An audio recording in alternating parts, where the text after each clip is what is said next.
इसी प्रकार आजादी के इस अमृत महोत्सव के दौरान ये प्रदर्शनी आयोजित हुई लालसोट में, मेरे संसदीय क्षेत्र में।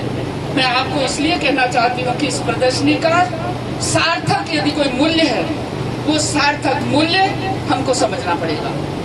जिस तरह से महात्मा गांधी जी ने अहिंसा के माध्यम से हमारे देश की आजादी में बहुत बड़ा योगदान दिया, ठीक उसी प्रकार लहूलुहान करते हुए भगत सिंह जी, हमारे सुभाष चंद्र बोस, जिसका पता भी नहीं चल पाया, उनके नाम और उनकी कुर्बानी याद रखनी पड़ेगी। लाल बाल का इतिहास सब जगत जानता है, लेकिन हमारे बच्चे भी, क्योंकि हमारे इतिहास को जब पढ़ाया जाता है तो हमारे इतिहास के पन्नों में इनका नाम नहीं। आप जानते होंगे वीर सावरकर का नाम पन्नों में नहीं है, लेकिन उन्होंने जो देश के लिए उत्सर्ग किया उसको जानना हमारी बहुत बड़ी पहल होनी चाहिए। आपको पता है कि इस 75 वर्ष के राज में 60 वर्ष एक परिवार का राज रहा था, और वो एक परिवार जब शुरू हुआ, मोतीलाल जी नेहरू, पंडित जवाहरलाल नेहरू, इंदिरा गांधी, राजीव गांधी और फिर सोनिया गांधी, और सोनिया गांधी के बाद उसकी औलाद। मैं ये कहना चाहती हूँ कि आज वर्तमान समय में उस परिवार के पास क्या राष्ट्रीय संस्कृति है, क्या राष्ट्रीय मूल्य है, क्या राष्ट्र की विचारधारा है? यदि है तो आप स्वीकार करें, अन्यथा उसको तिलांजलि दे दें। परिवारवाद की राजनीति ने हमारे देश को खंडहर के रूप में परिवर्तित किया। मैं इस परिवारवाद की राजनीति के बिल्कुल खिलाफ नहीं, लेकिन हमारे राष्ट्र की अस्मिता बनाने के लिए देश के टुकड़े हुए पाकिस्तान बना, फिर उसके बाद 3 टुकड़े हुए कि बांग्लादेश बना, और उसके बाद हम भारत के इस टुकड़े को आज छाती के लगा कर रह रहे हैं। लेकिन छाती के लगा कर रहने के समय में भी हमारे सपूत, हमारे सेना के जवान, हमारे बीएसएफ के जवान आए दिन शहीद होते हैं, और उन शहीदों की कुर्बानी केवल इसलिए है कि उस समय के हमारे नेताओं ने इस देश को खंडित किया, और इस देश को खंडित करके इसके 3 टुकड़े कर दिया। अन्यथा ये भारत भूमि संसार की सबसे बड़ी भूमि थी, और इस संसार से सबसे बड़ी भूमि का वर्चस्व है हमारी संस्कृति। हमारी संस्कृति आज हम दोष ना दें किसी को। अल्पसंख्यक के नाम पर हम यदि एक ही धर्म को मानते हैं तो ये हमारी भूल है। अल्पसंख्यक के नाम पर हिंदू अलग करके आप देखिए कि बुद्ध है, ईसाई है, जैन है, पारसी है, और इसके अलावा हमारे मुसलमान भाई, ये 5-6 धर्म के मानने वाले अल्पसंख्यक है। लेकिन अल्पसंख्यक का मतलब कि केवल वो अपने देश के टुकड़े करने के लिए आगे ना बढ़े, वो हमारे देश के, हमारे राष्ट्र के नागरिक होने के नाते हमारे देश के, हमारे राष्ट्र के, हमारे संविधान के प्रति उनका स्नेह होना चाहिए, उनका बंधन होना चाहिए, हमारे संविधान का आदर होना चाहिए। यही भाव मैं आप सबको कहना चाहूँगी। इस 3 दिवसीय प्रदर्शनी को आपने देखा है, उत्सर्ग करने वाली, बलिदान करने वाले, त्याग करने वाले लोगों को आपने अच्छे से पढ़ा है। आप देखते होंगे कि महिलाओं ने भी कुर्बानियाँ दी हैं। किसी ने लेखनी के माध्यम से दी, किसी ने सहयोग के माध्यम से दी, किसी ने भोजन के माध्यम से दी, और किसी ने स्वावलंबी भारत के स्वावलंबी परिवार के माध्यम से दी। मैं कहना चाहूँगी कि वर्तमान समय में आत्मनिर्भर भारत ये एक शब्द नहीं है। आत्मनिर्भर भारत का है कि हमारा ये बैठा हुआ हर बेटा बेटी, हर बालक, हर नौजवान, हर बुजुर्ग अपने पैरों पर खड़ा हो, और अपने पैरों पर खड़ा होकर अपनी आजीविका सम्मान के साथ प्राप्त करे।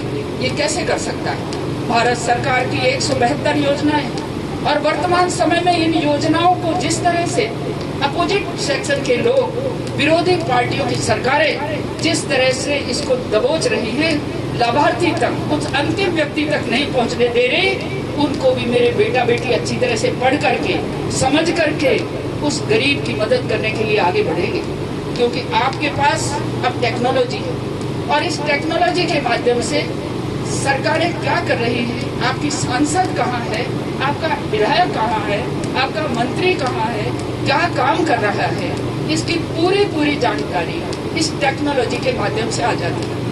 हम महिला, मैं एक महिला, ये बेटियां बैठी हैं, हमारी दोनों प्रिंसिपल बैठी हैं, ये समाज की निर्माता, इन बेटियों के निर्माण करने के लिए, बेटों के निर्माण करने के लिए। लेकिन इस निर्माण में यदि किसी तरह का वैचारिक जहर घोला जाता है, वैचारिक यदि कहीं ना कहीं एक छद्म किया जाता है, धोखा किया जाता है, या उन्हें किसी तरह से गुमराह किया जाता है, उस बात को ध्यान में रखते हुए हमें इस लोकतंत्र की इज्जत के लिए, भारत सब संसार का सबसे बड़ा लोकतंत्र देश है, इस सबसे बड़े लोकतंत्र देश में वाकई में हमें जो अधिकार है वोट देने का, अमेरिका जैसे देश में 250 साल बाद महिलाओं को अधिकार मिला था वोट देने का, लेकिन हमारे संविधान ने पहले ही दिन महिला और पुरुष को बराबरी का अधिकार दिया। इस बराबरी के अधिकार में हम बराबरी के इस राष्ट्र निर्माण में योगदान दें, ये हमारा संकल्प होना चाहिए। मैं मंच पर बैठे हुए बंधुओं से और मेरे जो बड़े बुजुर्ग सुन रहे हैं उनसे और मेरे नौजवान भाइयों से कहना चाहूंगी, बेटों से कहना चाहूंगी कि अब समय कदम पे कदम मिलाकर बढ़ने का और अपने आप को सम्मान के साथ मजबूती से आत्मनिर्भर बनने का आ गया है। और इस समय में विगत 8 वर्षों में देश का प्रधानमंत्री, जैसा कि हमारे अध्यक्ष जी ने कहा कि चाय बेचने वाला जब आएगा तो वो चाय की घड़ी पर काम करने वाले का दर्द जानेगा, वो गरीब का दर्द जानेगा और गरीब का दर्द जानकर वो राष्ट्र के निर्माण में उस तरह से आगे बढ़ेगा। मैं आप सबको ये कहना चाहती हूँ कि कल राजस्थान के सभी सांसदों के साथ उनका संवाद था, उनके निवास पर जो उन्होंने अपनी दिनचर्या बताई, हमें शर्म आई कि वो इस उम्र में 22 घंटे काम करते हैं, 22 घंटे और 2 घंटे सोते हैं। अपने तो 2 घंटे काम करने के बाद विश्राम चाहिए और दुकानदार बैठा है तो दुकान को बढ़ा करके वो भी सोने चला जाता है। नहीं, जीवन बार बार नहीं मिलता, जीवन एक बार मिलता है। इस जीवन को सुंदर, स्वस्थ और सक्षम बनाने के लिए हम सबको अपने समय का प्रबंधन करना पड़ेगा, अपने समय को मैनेजमेंट करना पड़ेगा। मैं विद्यार्थी भाई बहनों से कहना चाहूंगी, बेटा बेटियों से, कि आप अपने समय का प्रबंधन करके शिक्षा में कितना देना, स्मरण के लिए कितना देना, परीक्षा के लिए कितना पढ़ना और समाज के लिए कितना पढ़ना, परिवार के लिए कितना पढ़ना, ये आपको देखना पड़ेगा, सोचना पड़ेगा। और आपके शिक्षक बंधु वाकई में इस बात को समझकर आपके समय में प्रबंधन की, आपके टाइम मैनेजमेंट की शिक्षा भी आपको साथ साथ देंगे। और ये सही बात है कि मैं इस उम्र में 14 घंटे काम करती हूँ। 14 घंटे काम करने के बाद भी काम पूरे नहीं होते और फिर भी मैं आपको कहना चाहती हूँ कि ये शरीर योग से, साधना से और व्यवहार से, आचार से, अपने दैनिक संतुलन से आपको तंदुरुस्त रखेगा। कोविड महामारी ने जितना कुछ हमसे छीना, व्यापार छीना, आर्थिक तंत्र नष्ट किया और हमारे स्वास्थ्य तंत्र को भी नष्ट किया, लेकिन कोरोना महामारी के दौरान संसार के देश तड़पते रहे और हमारा देश कोविशील्ड जैसी 3-3, 4-4 वैक्सीन तैयार करके अब तो अपनी वैक्सीन 12 वर्ष के बच्चे तक के लिए। क्या आप सबको पता है कि हमारे 12 वर्ष के बच्चों से भी अब वैक्सीन तैयार लगने शुरू हो गई?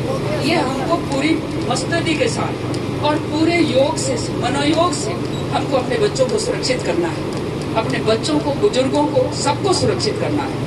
हमारे खान पान को सुधारना है कि हम किसी भी तरह का ऐसा फास्ट फूड ना खाएं जिसके कारण हमारी इम्यूनिटी कमजोर पड़ जाए।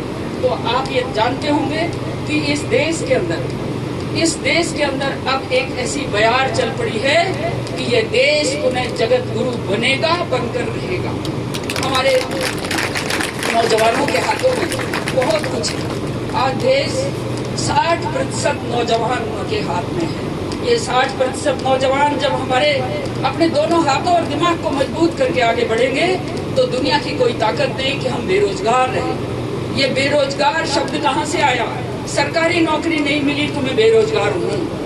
नहीं, हमारे परंपरागत धंधे भी हैं, हमारे परंपरागत व्यवसाय भी हैं। उन व्यवसायों को अनुकरण कर, सरकारों की स्कीम को अपने साथ जोड़कर हम इसमें बहुत आगे बढ़ सकते हैं। और हमारा आर्थिक जगत निस्संदेह आज दुनिया को अपन सामान दे रहे हैं। नहीं तो एक जमाना था जब प्रारंभिक कांग्रेस का राज था तो सड़े गेहूं हम अमेरिका से और रसिया से मंगाते थे और हमारे लोगों को बांटा करते थे। आज अगले 10 साल तक का खाद्यान्न हमारे पास है। आज 10 साल तक कई लोग कल चिल्ला रहे थे, टंकियां लेकर पार्लियामेंट में घुमा रहे थे कि डीजल महंगा हो गया, पेट्रोल महंगा हो गया, गैस सिलेंडर। ये अपने घर में पैदा नहीं होते, ये अपने देश में पैदा नहीं होते, ये ग्लोबल मार्केटिंग की व्यवस्था है, सांसारिक बाजार व्यवसाय है, और उसके अंतर्गत भारत में जहाँ जहाँ भारतीय जनता पार्टी की सरकार है वहाँ वैट बहुत कम कर दिया है, लेकिन जहाँ जहाँ कांग्रेस की सरकार है भारत की सरकार को बदनाम करने के लिए वैट कम नहीं कर रही। इसलिए वहाँ और भी बॉम्बे जहाँ गैस पैदा होती है, पेट्रोल पैदा होता है, डीजल पैदा होता है, उनके यहाँ 40% वैट है। 40%, वो कहते हैं 39.9% वहाँ वैट है, जिसके कारण वहाँ बहुत महंगा है। तो वो क्यों नहीं वैट की दर कम करके जनता को राहत देते। मैं राजनीतिक बातें नहीं करना चाहती, मैं केवल इस भारतवर्ष में सच्चाई क्या है इस सच्चाई को उगलना चाहती हूँ। मेरे बंधुओं, आज मैं ये कहूँ कि अपना दयाल पुखराज ये नाम कलाकार का, इस कलाकार ने जो अपनी अभिव्यक्ति की है, ये कोई भगवान ने दी है क्या उसको? ये कैसे मिली? अभ्यास से, उसके योग से, उसके तप से। तो हम अभ्यास करें, चाहे वो आर्थिक तंत्र में करें, चाहे शैक्षिक तंत्र में करें, चाहे हम किसी भी क्षेत्र में अभ्यास बस उतर जाते हैं तो कोई हराने वाला नहीं। मैं आपके सामने खड़ी हूँ, 235 रुपए में नौकरी लगी थी, लेकिन नौकरी से पेट नहीं भरा। और आज अपने आप के व्यवसाय जब खड़े करें तो आज सालाना प्रतिदिन सालाना की बात नहीं करती हूँ, मैं 1.5-2 लाख कमाती हूँ, और इस उम्र में कमाती हूँ। आप क्यों नहीं कर सकते इस काम को? और मेरे बेटा बेटियों, आपको समझना पड़ेगा, आपकी शैक्षिक व्यवस्था पूरी होने के बाद इस भारत की इस तस्वीर को अपने दिल में उतारना, और ये देखना कि ये प्रदर्शनी केवल आपको एक औपचारिक तरीके से या औपचारिक रूप से ये नहीं, बल्कि आत्मसात करने की एक कला थी। आज मेरे जो उद्घोषक थे विनोद जी, बड़े अच्छे ढंग से उद्घोषणा कर रहे थे, लेकिन उद्घोषणा के साथ साथ एक बात जरूर कहूँगी कि अब आप ऐसे कुछ रसीले राष्ट्र निर्माण से संबंधित उद्घोषण के कुछ तौर तरीके और अपने में आत्मसात करेंगे तो इस तरह के प्रोग्राम और भी सार्थक हो जाएंगे। और मैं ये सोचती हूँ कि मेरे मीडिया बंधुजन केवल मात्र आज के इस उत्सव को, मेरी इस वाणी को प्रत्यक्ष लेकर इसको केवल राजनीति से जोड़कर ना देखें, इसको भारत के निर्माण के लिए जोड़ने के लिए आप कल्पना अपने लेखनी चल रहे हैं। मेरे लिए तो तुम भाई भतीजे हो, और मेरे लिए भाई भतीजे जब होते हैं तो बुआ और बहन तो आशीर्वाद ही देती है। उस आशीर्वाद का अनर्थ मत लगाइए। मैं विचारधारा भारतीय जनता पार्टी की है और उसी विचारधारा को लेकर के मैं आगे बढ़ती हूँ। कभी दल बदलू नहीं, विचारधारा को तोड़ती मरोड़ती नहीं। और ये पद मेरे लिए केवल मात्र समाज सेवा का पद है, जिसको मैंने स्वीकार किया है और उसी भावना से करती रहती हूँ। आपके सामने एक संकलन दे रही है, और ये संकलन हमारे देश के 75 स्वतंत्रता सेनानी जिन्होंने बलिदान किया, उनकी आत्मकथा, उनका विवरण हम इसमें लिखा है। मैं स्कूलों से जुड़े हुए संस्था प्रधानों से, संयोजकों से और संस्थापकों से कहना चाहती हूँ कि आप इस पुस्तक को अपने अपने विद्यालय में कम से कम 10-10 प्रतियां मंगाएं। और ये 10-10 प्रतियां आपके रहेंगी तो हमारे बच्चे इनसे पढ़ेंगे और समझेंगे कि इन्होंने हमारे देश के लिए कुछ किया। यह पुस्तक एक साधारण आरएसएस कार्यकर्ता की लिखी हुई है, जो केवल झोला लेकर अपने जीवन यापन करते हुए देश में विचारधारा का प्रचार प्रसार करता है। लेकिन इस पुस्तक को लिखने में मेरी छोटी बेटी रचना, उसने पूरा सहयोग किया, क्योंकि वो राइटर है और वो लिखती है। और लिखने के साथ साथ इसमें 10-12 लोगों ने मिलकर, और इसका राज्यपाल महोदय से जब विमोचन कराया तो हमने ये तय किया कि विद्यालयों में ये 100 रुपये मात्र एक पुस्तक की कीमत है। हर विद्यालय यदि 10-10 पुस्तक रखेगा तो उस लेखक को भी आत्मबल मिलेगा, और हमारे विद्यालयों में विद्यार्थियों को भी देश के उत्सर्ग करने वाले, बलिदान करने वाले लोगों का ज्ञान होगा। और ये सही बात है कि हम आज फिर, मैं अंतिम शब्द कहना चाहती हूँ कि प्रणाम उन शहीदों को, प्रणाम उन शहीदों को जो खो गए, प्रणाम उन शहीदों को जो खो गए, सलाम उन शहीदों को, क्योंकि वो मुसलमान भी थे जो हमारे इसमें शहीद हुए, सलाम उन शहीदों को जो खो गए, वतन को जगाकर खुद सो गए, प्रणाम उन शहीदों को जो खो गए।